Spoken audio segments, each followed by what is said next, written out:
जब महारानी गांधारी ने कठोर तपस्या की तो महर्षि व्यास ने उन्हें वचन दिया, तुम्हें 100 पुत्रों का आशीर्वाद मिलेगा। परंतु नियति ने अलग ही परीक्षा ली।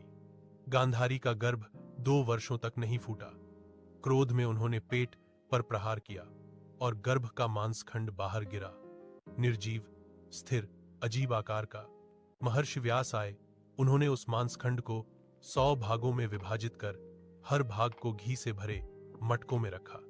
समय बीता और पहले जन्मे थे दुर्योधन। क्यों कौरवों को कहा जाता है असाधारण शक्ति वाले? कौरव सिर्फ संख्या में अधिक नहीं थे, वे युद्ध कला में जन्मजात प्रवीण, क्रूर, पराक्रमी और अभेद्य थे। दुर्योधन गदा, युद्ध का, दुनिया का सबसे बड़ा योद्धा, बल में भीम के बराबर, भगवान बलराम का प्रिय शिष्य, उसकी जांघों को कोई तोड़ नहीं सकता था।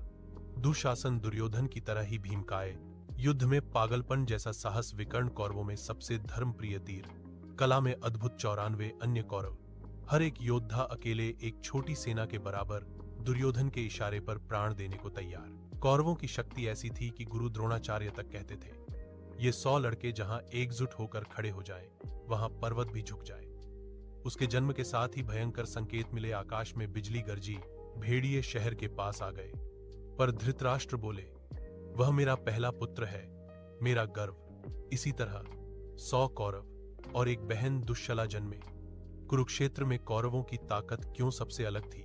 कुरुक्षेत्र के मैदान में जब कौरवों की विशाल सेना खड़ी होती थी तो उनकी एकता, गर्जना और युद्ध शक्ति देखकर धरती तक कांप उठती थी। कौरव को लगता था कि पांडवों को हरा सकते हैं। इसी अंकार में कौरवों का हार निश्चित लिखा था।